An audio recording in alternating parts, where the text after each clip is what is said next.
Sungguhnya menuntut ilmu adalah ibadah yang sangat agung. Oleh karenanya Allah Subhanahu wa taala dalam Al-Qur'an tidak pernah memerintahkan kepada Nabi-Nya Muhammad sallallahu alaihi wasallam untuk minta tambahan kecuali tambahan ilmu. Wa qul rabbi zidni ilma. Katakan wahai Muhammad, ya Rabbku, tambahkanlah ilmu kepadaku. Dan ketika Allah menjelaskan tentang karunia yang Allah berikan kepada manusia sebagai konsekuensi dari sifat rahmatnya, kasih sayangnya, Allah berfirman, Ar-Rahman 'allamal Qur'an. Dialah Ar-Rahman yang Maha Pengasih lagi Maha Penyayang. Dan di antara bentuk kasih sayangnya, kata Allah, 'allamal Qur'an, dia mengajarkan Al-Qur'an. Maka siapa yang mendapatkan ilmu tentang Al-Qur'an, maka dia telah mendapatkan rahmat yang besar dari Allah Subhanahu wa taala. Demikian juga Allah berfirman, yarfa'illahu alladhina amanu minkum walladhina utul ilma darajat. Allah mengangkat orang-orang beriman di antara kalian dan Allah mengangkat orang-orang berilmu beberapa derajat, itu beberapa derajat di atas orang-orang yang beriman tanpa ilmu. Oleh karenanya Nabi sallallahu alaihi wasallam bersabda, "Man yuridillahu bihi khairan yufaqihu fid din."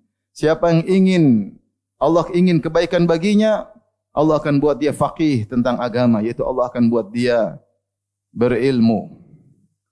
Di sini kata para ulama, man yuridillahu bihi khairan. Siapa yang Allah ingin bagi dia khairan, yaitu kebaikan yang besar, karena datang dalam nakirah litafkhim untuk menunjukkan kebaikan yang besar, yaitu diraih dengan ilmu. Ketika Nabi sallallahu alaihi wasallam ditanya tentang orang yang terbaik dari kalangan Arab, maka Nabi sallallahu alaihi wasallam berkata, khiyarukum fil jahiliyah, khiyarukum fil Islam idza faquhu. Sebaik-baik kalian ketika di zaman jahiliyah sebelum mengenal Islam akan menjadi terbaik pula ketika Islam dengan syarat idza faquhu, jika faham, faqih tentang agama. Oleh karenanya agungnya ilmu disadari oleh para ulama, maka mereka mengerahkan segala kekuatan mereka semaksimal mungkin untuk bisa meraih ilmu sebanyak-banyaknya. Dan ilmu tidak bisa diraih kecuali dengan pengorbanan. Makanya Yahya bin Abi Katsir berkata, la yustata'ul ilm birahatil jasad, bahwasanya ilmu tidak akan diraih dengan berleha-leha, dengan bermalas-malasan. Sebagian salaf ditanya, bima adraktal ilm, bagaimana kau meraih ilmu? Maka dia berkata, bis safari was sahar, dengan bersafar dan begadang. Yang lain ditanya, bima adraktal ilm, dari mana kau bisa meraih ilmu? Maka dia berkata, bil misbahi wal julusi ila sabahi, dengan ditemani lantera, pelita, kemudian begadang hingga pagi hari. Kalau kita lihat bagaimana kisah para salaf dalam menuntut ilmu, maka sungguh luar biasa. Di antaranya pada kesempatan kali ini saya akan menyampaikan 2 poin. Yang pertama adalah bagaimana mereka berkorban untuk rihlah thalabil ilm, melakukan safar, perjalanan yang jauh untuk menuntut ilmu. Dan tentunya zaman dahulu safar tidak seperti sekarang. Safar zaman dahulu sangat berat. Ya. Kendaraan yang terbatas, kemudian terik matahari, cuaca kalau dingin sangat dingin, ya. Dan perlu uang yang sangat banyak, bekal yang sangat banyak. Makanya Syu'bah berkata, man talabal haditha aflas. Siapa yang mencari hadis maka dia pasti bangkrut. Oleh karenanya sejak zaman dahulu para salaf telah mengajarkan kepada kita berjuang, berkorban dengan bersafar, meninggalkan kenyamanan tinggal di negeri sendiri, bahkan meninggalkan keluarga, meninggalkan tanah kelahiran demi untuk mencari ilmu. Contoh yang pertama disebut oleh para ulama adalah contoh yang diberikan oleh Nabi Musa alaihissalam ketika dia mendengar ada Nabi Khadir yang punya ilmu yang tidak dia miliki, maka dia semangat untuk menuntut ilmu. Maka dia berjalan dengan Fatahu, dengan pembantunya Yusha bin Nun untuk bersafar meskipun jauh, sebagaimana Allah abadikan dalam Al-Quran. Wa idh qala Musa li fatahu la abrahu hatta ablugha majma'al bahraini aw amdiya huquba. Ketika Musa berkata kepada pembantunya, aku akan terus berjalan mencari lokasi pertemuan 2 lautan karena di situ ada Khadir, aku akan berguru kepadanya. Kalau aku tidak menemukannya, aw amdiya huquba, aku akan terus berjalan meskipun puluhan tahun. Bersafar untuk mencari ilmu. Inilah yang Allah sebutkan dalam Al-Quran. Allah berfirman, wa ma kana al-mu'minuna liyanfiru kaffah falaula nafara min kulli firqatin minhum ta'ifatul liyatafaqahu fid din wa liyunziru qaumahum idza raja'u ilaihim la'allahum yahdharun. Hendaknya tidak semua orang pergi berangkat menuju peperangan. Harus ada sekelompok orang berangkat juga, di antaranya bersafar untuk menuntut ilmu agar memberi peringatan bagi kaumnya jika mereka telah kembali kepada kaumnya. Allah mengisyaratkan harus ada orang yang keluar dari negerinya. Ya, sebagian berjihad, sebagian menuntut ilmu. Kemudian demikian kita baca dalam sirah Nabawiyah betapa banyak para sahabat berhijrah menuju Madinah untuk menuntut ilmu kepada Nabi sallallahu alaihi wasallam. Setelah Nabi wafat, kita juga dapati bagaimana sebagian sahabat bersafar jauh untuk mendengar satu hadis saja. Di antaranya kisah Jabir bin Abdullah radhiyallahu taala anhu ketika dia mendengar ada suatu hadis tentang perihal hari kiamat yang diriwayatkan oleh Abdullah bin Unais, dan Abdullah bin Unais berada di negeri Syam sementara Jabir bin Abdullah berada di kota Madinah. Maka dia berkata, "Ishtaraitu ba'iran." Aku pun membeli seekor onta. Butuh duit, seekor onta. Kemudian aku berjalan menuju Abdullah bin Unais. Perjalanan dari Madinah menuju Syam sebulan hanya untuk mendengar satu hadis. Maka dia mengetuk pintu rumah Abdullah bin Unais, kemudian dia bertanya tentang satu hadis. Berjalan sebulan dengar satu hadis, kemudian balik lagi sebulan. Demikian juga diriwayatkan dari Abu Ayyub Al-Ansari radhiyallahu anhu, dan dia tinggal di Madinah. Dia mendengar satu hadis, "Man satara musliman satarahu Allahu yaumal qiyamah." Siapa yang menutup aib seorang muslim, Allah akan menutup aibnya pada hari kiamat kelak. Dia mendengar hadis itu, dan dia mendengar ada sahabat lain mendengar hadis itu pula. Maka dia ingin mengecek, maka dia pun berangkat dari Madinah menuju ke Mesir untuk bertemu dengan Uqbah bin Amir. Sampailah dia kepada Uqbah bin Amir, dia berkata, "Wahai Uqbah, aku mendengar hadis demikian dan demikian. Tidak ada yang mendengar hadis tinggal yang masih hidup kecuali aku dan engkau. Apakah benar?" Kata Uqbah bin Amir, "Benar. Sami'tuhu min Rasulillah sallallahu alaihi wasallam." Hanya untuk mengecek satu hadis, dia bersafar dari Madinah menuju Mesir, dan itu perjalanan yang sangat jauh. Demikian juga diwariskan oleh para tabi'in. Di antaranya Abul Aliyah berkata, "Kunna nasma'u ahaditha ashabi Rasulillah sallallahu alaihi wasallam bil Basrah. Falam narda hatta narkab ila al-Madinah, fanasma' min afwahihim." Kami mendengar hadis-hadis sementara kami di Basrah, di Irak, hadis-hadis dari para sahabat Nabi sallallahu alaihi wasallam. Namun kami tidak tentram, kami ingin dengar langsung. Maka kami bersafar dari Irak menuju Madinah untuk mendengar langsung dari para sahabat Nabi sallallahu alaihi wasallam. Dan demikianlah kalau kita baca tentang biografi para ulama, para imam, mereka rata-rata bersafar. Di antara yang terkenal dengan safar Imam Al-Bukhari rahimahullahu taala, maka beliau bersafar berbagai macam negeri, ke Hijaz, Mekah, Madinah, ke Baghdad, ke Moro, ke Naisabur, sampai dalam rangka mencari hadis, sampai beliau menulis hadis dari lebih dari 1000 ulama. Bahkan diriwayatkan sempat beliau kehabisan nafkah sampai beliau makan minal ushbah, beliau makan dari rumput-rumput, ya, karena tidak ada uang. Bahkan pernah teman-temannya kehilangan dia dalam majelis ilmu beberapa hari. Kok Al-Imam Al-Bukhari tidak hadir? Maka dicek, ternyata dia bilang dia tidak bisa hadir. Dia sudah tidak punya baju, bajunya dijual untuk memberi makanan. Akhirnya mereka mengumpulkan uang untuk beliau rahimahullahu ta'ala. Maka demikianlah para salaf, mereka berkorban, bersafar menuju tempat yang jauh untuk belajar syariat Allah Subhanahu wa taala.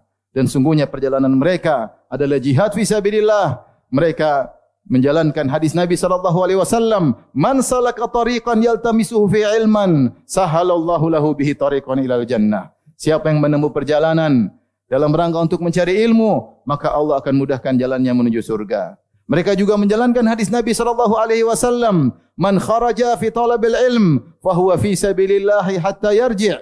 Siapa yang keluar dari rumahnya fi talabil ilmi untuk mencari ilmu, fa huwa fi sabilillah, maka dia sedang berjihad di jalan Allah Subhanahu wa taala hatta yarji'a, sampai dia kembali ke rumahnya. Aqulu qawli hadza astaghfirullah li wa lakum wa lisal muslimin kulli dhanbin khati'a fastaghfiruhu innahu huwal ghafurur rahim.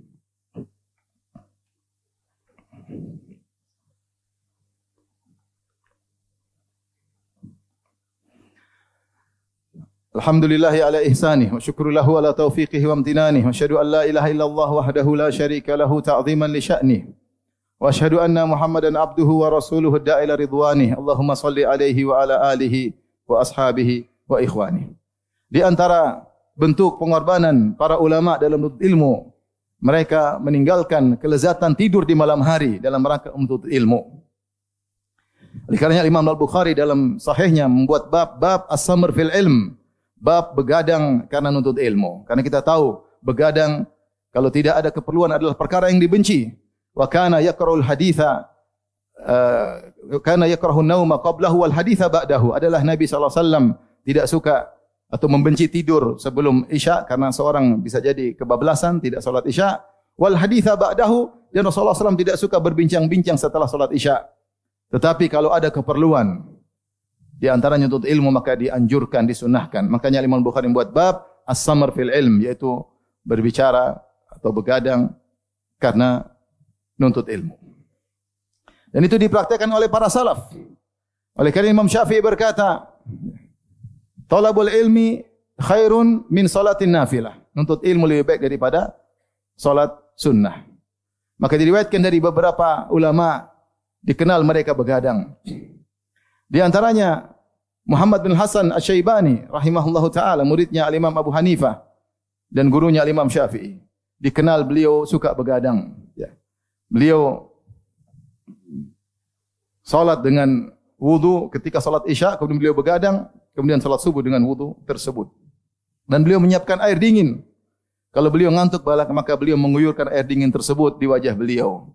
Beliau berkata bahwasanya an-naum hararah, tidur itu ada ngantuk adalah ada panas, ya. Adfa'uhu, maka aku pun menghilangkannya bil birudah dengan air yang dingin. Maka beliau melawan rasa kantuk untuk bisa nuntut ilmu. Di antara yang dikenal begadang karena nuntut ilmu adalah Al-Imam Malik rahimahullahu taala. Diriwayatkan bahwasanya Ibn Al-Qasim, murid Al-Imam Malik, datang ke Imam Malik untuk ilmu. Sering dia datang ke Imam Malik di waktu sahur.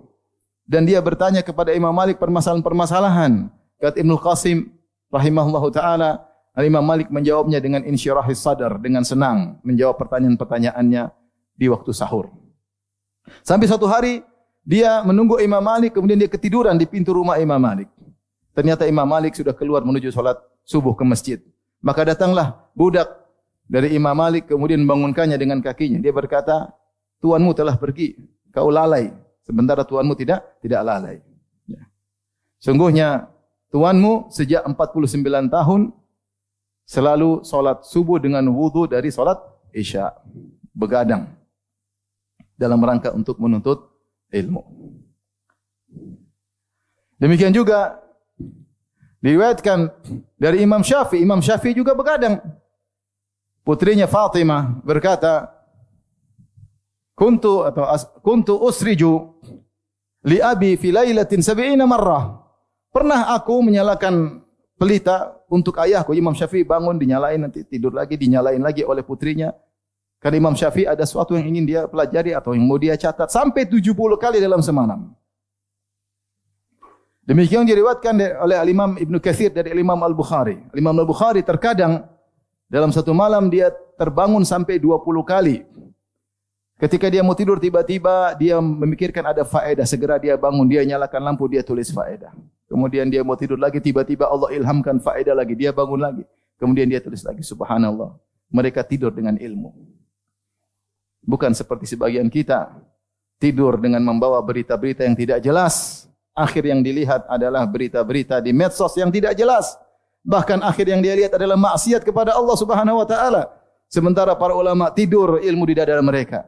Sampai mereka terjaga, mereka tulis, mereka terjaga, mereka pun menulis. Karenanya begadang karena menuntut ilmu adalah kebiasaan para ulama. Al-Imam Syafi'i rahimahullah pernah berkata, "Biqadril kaddi tuktasabul ma'ali. Faman talabal ula sahiral layali." Sesuai dengan kadar keletihan, maka akan diraih hal-hal yang tinggi. Keberhasilan yang tinggi harus letih, harus lelah baru bisa berhasil.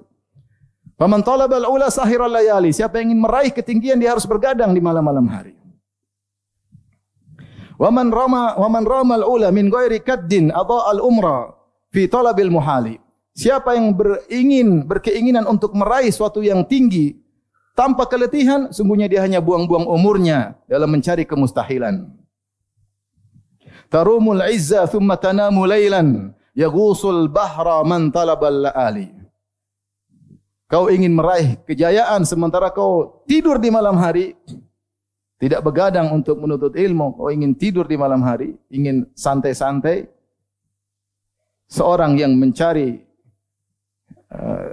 al-laali, yaitu mutiara, dia harus menyelam dalam lautan untuk mencari mutiara. Maka ini adalah gambaran dari para ulama bagaimana semangat mereka untuk ilmu, karena mereka tahu ilmu adalah sesuatu yang sangat agung. Bagaimana tidak? Ilmu adalah warisan para nabi. Nabi SAW bersabda, al-ulama'u warasatul anbiya. Para ulama adalah pewaris para nabi. Wa innal anbiya alam yuwarithu dinaran wala dirhaman. Sungguhnya para nabi tidak mewariskan dinar dan dirham. Wa innama warathul ilma. Tetapi mereka mewariskan ilmu. Faman akhadahu faqad akhadha bihadhin wafir. Siapa yang menuntut ilmu, mendapat ilmu, maka dia telah mengambil bagian yang besar dari warisan tersebut. Kalau orang bangga mendapat warisan dari raja, mendapat warisan dari orang kaya, maka seorang harusnya bahagia ketika mengumpulkan warisan terbanyak dari Nabi Muhammad sallallahu alaihi wasallam.